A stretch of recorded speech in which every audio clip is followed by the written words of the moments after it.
Good afternoon. Thank you for taking the time out of your busy day to be here. My name's Tyler Elm. I'm Chartwater's Global Solution Manager for our supersaturated dissolved oxygen technology, also known as SDOX. Before we get started, I just want to say there's a lot of information on the slides I'll be presenting, so I'm just going to summarize key points. And if you're interested in a copy of the presentation, please see me afterwards and we can exchange contact information. I'll be presenting on several applications of SDOX technology using a series of case studies from Brazil, Canada, and the USA to demonstrate the opportunity for distributed approach to sanitation and nutrient pollution. We'll look at in situ treatment from polluted surface waters. We'll look at treatment of wastewater treatment plants where we can double the capacity of an existing basin. And we'll look at oxygenation of pressurized sewers where we can pre-treat waste, control odor, and address corrosion issues. To clarify, I'm going to use the term nutrient pollution to cover the pollutants that in one way or another compete with aerobic processes and aquatic life for that oxygen. So let's look at the history of the problem. It differs by country and city, but the underlying issue is common worldwide. The challenges are associated with nutrient pollution are material. They're compounding every single year, and in many cases they are in crisis. So the issues are complex and interrelated, and that's what this slide is to demonstrate. So increased population growth, increased economic growth, the corresponding urbanization and increasing demand for food, fiber, and fuel in the face of legacy infrastructure designed for historic demands or aging and failing infrastructure, all in combination lead to nutrient pollution, all of which is compounded by climate change. So the takeaway from this slide is, while there's no silver bullet, I want you to understand by the end of the presentation that SDOX technology can be used as a kind of distributed approach, silver buckshot, if you will, to the problem of nutrient pollution. So in Brazil, the root of the problem is a lack of collection infrastructure and a lack of treatment infrastructure. Right now, about half of domestic wastewater is released to the environment untreated.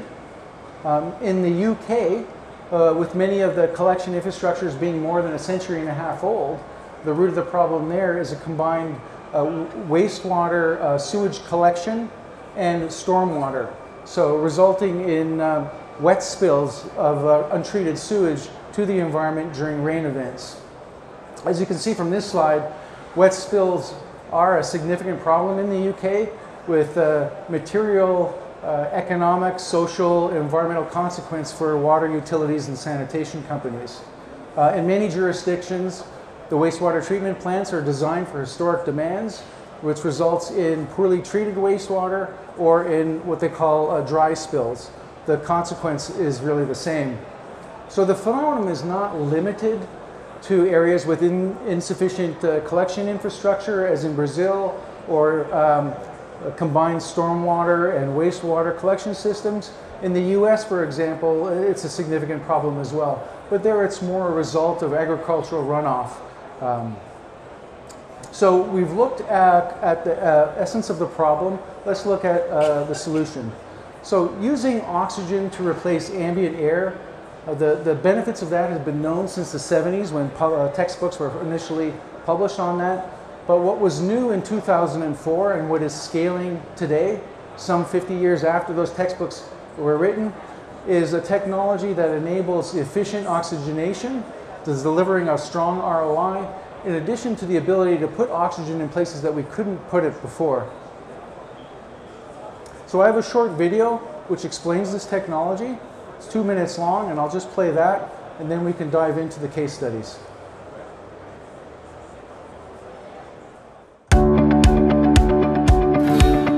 Blue in Green's supersaturated dissolved oxygen technology, or SDOX, is a patented gas dissolution process that requires less gas and provides superior treatment over other technologies while featuring the smallest energy, carbon, and physical footprint available.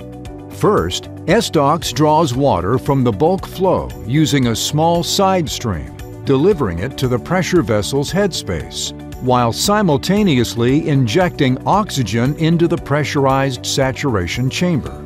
Leveraging Henry's law, the pressurized vessel creates a large gas-liquid interface to facilitate gas absorption while maintaining supersaturated liquid in the base of the vessel.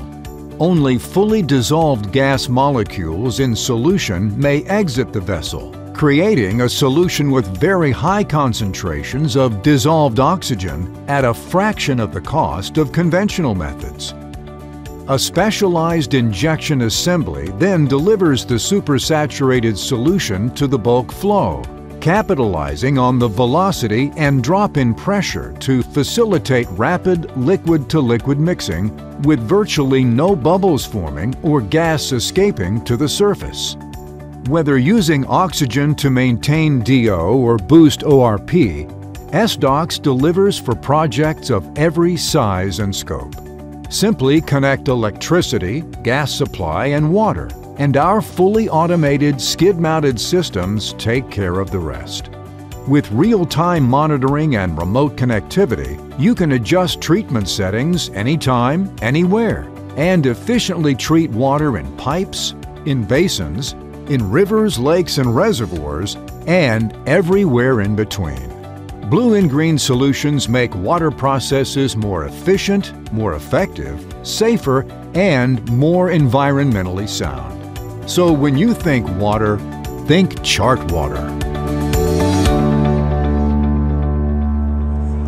So this is our standard dual SDOX 600 container. It's a 20-foot ISO container containing two SDOX systems in parallel in the machine room.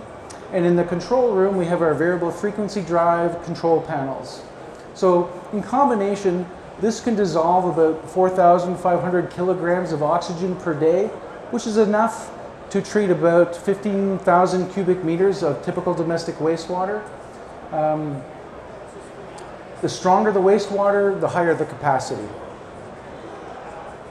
So the following case studies will illustrate how SDOX technology is commonly used to accelerate the natural biological treatment process to clean wastewater, control odor, and remediate polluted rivers, lakes, and reservoirs. So although SDOX has been used for municipal and industrial wastewater treatment for more than 20 years, it wasn't until 2012 when we first used it in an emergency remediation situation. So Hurricane Sandy hit the east coast of the United States, causing about $70 billion worth of damage, including destroying a lot of collection infrastructure, flooding wastewater treatment plants, etc. So in this case, the storm broke a force main that's about 6 feet in diameter of a pressurized force main, dumping a lot of raw sewage into the local waterways. So the SDOX technology was applied to remediate those polluted waters while the infrastructure was repaired. It was retained for several months until the water body achieved the previous state and then removed without leaving a footprint in the local area. The following year, we had a similar situation in Memphis, Tennessee, and again, a broken pressurized main dumping raw sewage in the local waterways, and again, brought in as emergency remediation to treat the polluted waterways while the infrastructure was repaired. It was retained for several months, and again, once the river and estuary were remediated, the equipment was removed, leaving no physical footprint. Again, the objective really of in situ treatment of the polluted waterway is to address the pollutants that compete with for that dissolved oxygen with aerobic processes and aquatic life. So the goal is to develop and maintain an aerobic environment that supports not only the aerobic decomposition of the waste, but also supports aquatic life. So in addition to BOD, biological oxygen demand, we're also addressing COD, hydrogen sulfides, ammonia, things like that. So unlike the previous examples, which were temporary installations, this installation in Sao Paulo, Brazil, is a permanent installation designed to address chronic pollution, chronic releases of untreated sewage into the river. The project includes a 5-year technical study to look at the effects of SDOX technology on a 5-kilometer section of the river. Pinheiros River runs through the heart of Sao Paulo and is approximately 25 kilometers in length, but only 2 meters deep on average. And that depth, only 2 meters, is significant because it's virtually impossible to treat a shallow water body using traditional ambient air technology. So the key to the success in this case is, again, that we're not putting oxygen with bubbles into the water. What we're doing is we're injecting a super saturated solution where the oxygen's dissolved at the molecular level. So here's an overhead view of the study area, a 5-kilometer stretch of the river. As you can see, the metropolis of Sao Paulo, being almost 27 million people, is very dense, which makes it for a significant challenge when you want to put in collection infrastructure. So hence the value of an in situ approach to treating a polluted waterway. Here's another picture of the installation, and this brings me back to when I first went to the river to commission this project back in November 2021. I walked out on this plank on the river, which is where the water intake is for the SDOX, and I thought it was raining because there was all these ripples in the water, but I wasn't getting wet. And then I quickly realized that it was actually methane bubbling up from a septic river. It was really horrendous. By the end of a workday, you'd leave the site with a tremendous headache because of all the gases coming off the river. This next slide shows the before and after about 18 months of treatment. It's pretty remarkable when you consider before, but if you think that's good, look at this. For the first time in generations, there's fish seen in this river. Again, quite remarkable. And today the river is becoming an economic recreational corridor with bike paths, food trucks, rest areas. And for example, the state of Sao Paulo and Heineken collaborated to put in this floating barge just 40 meters downstream of our installation. So again, think about what it was before, bubbling methane, and now it's actually an economic and recreational corridor. And this isn't a small bar either. Unfortunately, I never got an opportunity to enjoy a beer on that bar. This next installation is in Rio de Janeiro, on the north end of Rio. It's a current operational demonstration project to demonstrate to the state environmental utility and GEA, the sanitation company that's addressing the pollution in this area. And the objective really was to demonstrate that we can oxygenate and remediate, well, they call it a river, but really it's an open sewer that's only about 40 centimeters deep. Here's a profile of the river. As you can see, it's very shallow, and the SDOX was installed in an area that we found that was 1.4 meters deep, probably only like 2 meters long, 1.4 meters deep, but that was enough to place the injection assemblies. So here's an example of the section of the Juana River. This is our study area. So as you can see, it is very shallow. That center photo is our injection assembly, and the photo on the right is just shows them how they're dropping the injection assembly into the canal or the sewer. It's a very small footprint for the SDOX. The actual SDOX container is about 250 meters away. Here's an overview of that installation. So you see you've got the SDOX container here at the water intake and discharge pipes. There's another 20-foot container that acts as an office for the operators. They visit every once in a while. And then we have a cryogenic storage tank and vaporizers that feed SDOX the oxygen. Then a truck comes once a week, fills up the tank. Here are the results from January, February, and March this year. We have data points, 3 measures along that course of the river. And as you can see, we achieved the objective of reducing BOD by over 50%. Here's some examples of the effects on color. So You can see here pre-treatment versus after a month or two of oxygenation, improvements in the color. This was at the far end of the study area. Similar results here, about midpoint in the study area, and then again just below the injection points. Now let's look at some examples of SDOX installations in traditional wastewater treatment applications, where SDOX is usually replacing ambient air technology, so like aerators or blowers, or it's augmenting the oxygenation from those equipment. In short, the value proposition of SDOX is that we can either double the capacity of an existing basin or reduce your energy costs for about 50% or some combination thereof. So SDOX delivers more oxygen to the microorganisms faster and in a way that is more bioavailable to the bugs, because we're not having to deal with bubbles. It's dissolved at molecular level. The oxygen is everywhere.